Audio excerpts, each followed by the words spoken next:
دوستو do you know میں خوش آمدید۔ کیا آپ نے کبھی راتوں رات امیر بننے کا خواب دیکھا ہے؟ اپنے اس خواب کو حقیقت کا رنگ دینے کے لیے کیا آپ نے شیشے کو سونے میں بدلنے کی کوشش کی ہے؟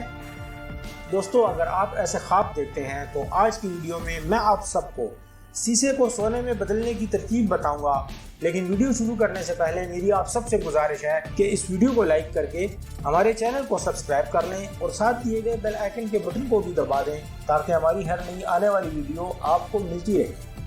دوستو قرون وسطیٰ کے سائنسدان یہی حاصل کرنے کی کوشش کر رہے تھے۔ ان کا ہدف ایک ایسا مادہ تھا جسے بہت سے ناموں سے جانا جاتا ہے، مثلاً فلسفی کا پتھر جو انہیں بے شمار دولت عطا کر سکتا تھا۔ یہ شیشے کو چمکتے ہوئے سونے میں تبدیل کرنا چاہتے تھے۔ ایک عنصر کو دوسرے عنصر میں تبدیل کرنا ٹرانسمیوٹیشن کہلاتا ہے یا پھر الیکسر۔ دوستو الیکسر افسانوں کا ایک ایسا مجموعہ تھا جس میں اچانک زندگی میں اچھی اور بڑی تبدیلی کا امکان تھا۔ جیسے فرض کریں کوئی شخص آپ سے کہتا ہے کہ آب حیات پی کر آپ ساری زندگی زندہ رہ سکتے ہیں، اور آپ اس کی بات مان کر آب حیات کی تلاش میں نکل پائیں، جبکہ آپ کو یہ اچھی طرح معلوم ہو کہ آپ کو آب حیات ملنے کا امکان 0.0001% بھی نہیں ہے۔ اسی طرح ایک مادے کو دوسرے مادے میں تبدیل کر کے یعنی الیکسر کسی بھی بنیادی دھات جیسے شیشے کو سونے میں بدل سکتا تھا، لیکن کیسے؟ اس کے لیے سائنسدان کوشش کر رہے تھے۔ دوستو اس وقت کوئی کیمیا دان شیشے کو صحیح معنوں میں سونے میں تبدیل نہیں کر سکتا تھا، کیونکہ ایک عام کیمیائی عمل ایک عنصر کو دوسرے عنصر میں تبدیل نہیں کر سکتا۔ لیکن جدید دنیا کے سائنسدان بڑھتے ہوئے کیمیائی عمل اور اعلیٰ قسم کی آلات کی وجہ سے ایک عنصر کو دوسرے عنصر میں بدل سکتے ہیں، لیکن کیسے؟ اس سے پہلے آپ کو جاننا ہوگا کہ عنصر کیا ہے۔ دوستو ہر عنصر کی وضاحت اٹامک نمبر اور میس نمبر سے کی جاتی ہے، جو اس کا نیوکلیس بھی بناتے ہیں۔ الیکٹران کی تعداد کسی بھی عنصر کی شناخت کے لیے بہت زیادہ اہم نہیں ہوتی۔ اب شیشے کا اٹامک نمبر 82 ہے، جبکہ سونے کا اٹامک نمبر 79 ہے۔ شیشے کے نیوکلیس کو سونے کے نیوکلیس میں تبدیل کرنے کے لیے اس میں سے 3 پروٹون نکالنے ہوتے ہیں۔ یاد رکھیں پروٹون نکالنے ہوں گے، کیونکہ کسی بھی نیوکلیس میں نیوٹران کی تعداد میں تبدیلی اور پروٹون کی تعداد کو مستقل رکھنے سے نیا عنصر نہیں ملتا، بلکہ وہ اسی عنصر کا ایک نیا ورژن بنتا ہے جسے آئسوٹوپس بھی کہتے ہیں۔ شیشے میں قدرتی طور پر جو آئسوٹوپس پائے جاتے ہیں ان کی تعداد 4 ہے، جبکہ وہ تمام آئسوٹوپس جو لیبارٹریز وغیرہ میں مختلف تجربات کے نتیجے میں بنتے ہیں وہ ان گنت ہیں۔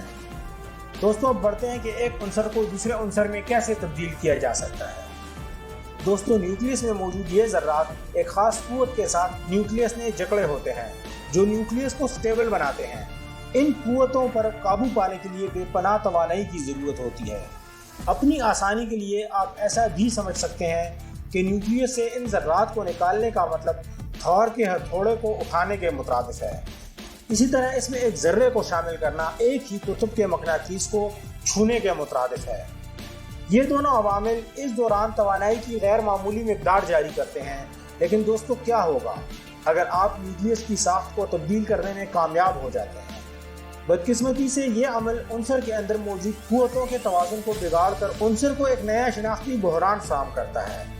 اس وقت ایلیمنٹ ان ذرات کو بہت طاقت سے باہر نکالنا شروع کر دیتا ہے، صرف اس لیے کہ اب یہ نیوکلیس اور بھی مزید مستحکم حالت میں آ جائے۔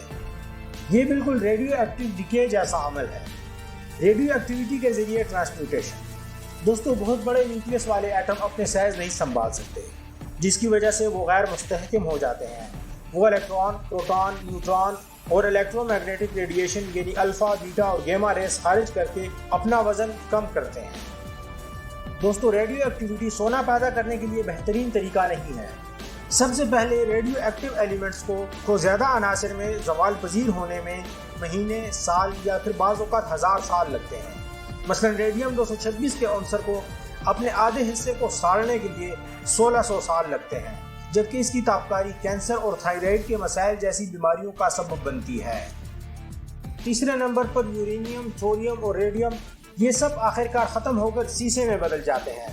شیشہ ایک سٹیبل عنصر ہے جو مزید کبھی بوسیدہ نہیں ہوتا۔